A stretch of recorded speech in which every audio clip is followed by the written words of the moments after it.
Alrighty, hello and good morning, Amanda. Mhm. How are you? I'm good, Darlene. How are you this morning? I'm doing amazing, and I know I'm frozen on your side, so I apologize for that. If you don't mind, I'm just gonna shut off my oh, looks like my There you camera's are. working here now. So I'll keep it as is. In the case that my camera gets glitchy, I'll pause it just so or turn it off just so we can avoid distractions. Okay. Um, but Amanda, we had a great chat off the actual recording here. So if you don't mind, let's continue the conversation and tell me a little bit about your professional experience.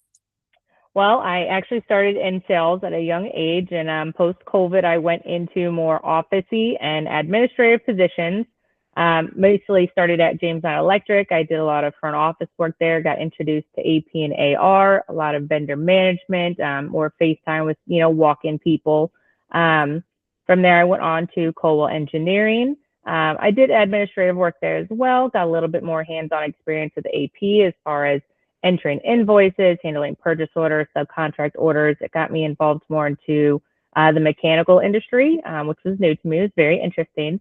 And then I moved into a temporary to hire position at Harper Limbach, large company, much more large scale invoicing, a lot of communication with vendors again, and a lot of different branches. So communicating with not just in Tampa, but within other states.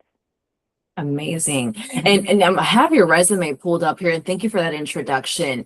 I again have your resume, and I can see, right? You started in sales. Sales isn't always easy, and the fact that you No. started in that, it shows your work ethic.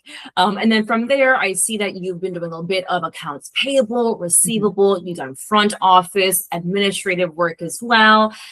So very, very well versed when it comes down to, a wide variety of industries and Mhm. roles as well.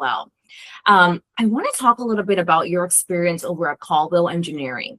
Tell me a Mhm. little bit about what your day-to-day looked like, if you don't mind. So on the administrative side, I did open the office daily. I was in charge of ordering office supplies, papers, pens, pencils. I did have to handle hotel bookings for some of our field workers if they were in our POP office and coming to Tampa. I would have to book flights for the boss if they needed it, also book him hotels. I did answer the phones for our mechanical department and transferred it to the project manager or the estimator, whoever it was that needed to be gotten in contact with. And then it was more of an AP role on my day to day. I did handle all the invoicing. I'd say about maybe 25 a day was maybe the average, a little more lesser volume that I'm used to now. I handled all the packing slips, purchase orders, so I did all the three-way matching. I did have to issue notice to owners and handle those before each check run. I set pay dates and adjusted them if something was past due or if we had to pay something early, maybe we were in a time crunch or hit our credit limit. I did bank reconciliations. We did use Visa and American Express.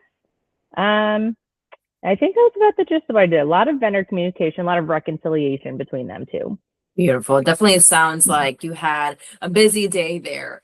Um, and then from there, I see that you were working a contract position, which I know you mentioned that unfortunately the layoff was recent due to a few, movements or adjustments within the company. You were there as a accounts payable coordinator. So tell me a little bit about your day-to-day there. This one was very heavy invoice volume. It was about 1,000 and 1,250 a month. I handled three of our branches, so I actually took care of our New England, Eastern Pennsylvania, and Western Pennsylvania branches. So it's a little bit of adjustment there, getting used to their tax differences, which is big in the mechanical and any kind of contracting industry, how they handle what is exempt, not exempt. I actually learned how to do tax exemption forms there, which was pretty interesting. And then a lot of email communication. We had to check our email at most every, or at least every 2 hours, communicating between the vendors, the branches, the branch financial managers, controllers, a little bit of communication with the other departments, it was shared services.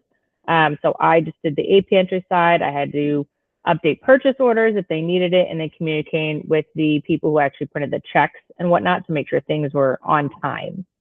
Amazing. And that's why I mentioned in the beginning, you're very well versed, right? With the administrative Mm-hmm. as well as the accounting side of things. Yes. Amazing. And if you don't mind sharing with me, Amanda, tell me about some systems that you have used, again, whether in the accounting side or the administrative side. Share a few systems with me. I started, I believe it was Paycom that I used at James Knight. At Cole, we used a system called AccuBuild, which was again mostly for construction based, but it was an all-in-one software. And then I used Vista Viewpoints at Harper Limbach, and then I had some training in Sage because they were switching to Sage at Cole when I was leaving. Very familiar with all things Excel, VLOOKUPs, pivot tables, spreadsheets are my jam. There we go. Lots of Google Suite, Microsoft Teams, Outlook is a plus. That's an everyday use at all of my roles. Beautiful, beautiful. And then what really excites me is your Excel experience, especially with Mhm. VLOOKUPs, formulas. I could never, but I commend you for being, for having that knowledge. I'm Yes. sure you use that for the accounting side of things Yes. too. So thank you for sharing that with me. And to kind of wrap it up here, a few more questions in reference to, do you have any vacation coming up or any appointments that we should know about that you'll be needing to perhaps come in early, take a day off, leave early as well? At the moment, not anything until August. Okay. All right. So until August, no worries at all. And then in reference to starting a new position, how soon were you looking to start? Honestly, within 2 weeks would be fine with me. Awesome. Well, Amanda, I want to thank you for the time that Mhm. you spent with me this morning. It's been a pleasure getting to know your experience a bit further. If you don't mind, stay with the line really quickly. I want to chat with you. Okay, thanks, Charlene. Of course. Thank you.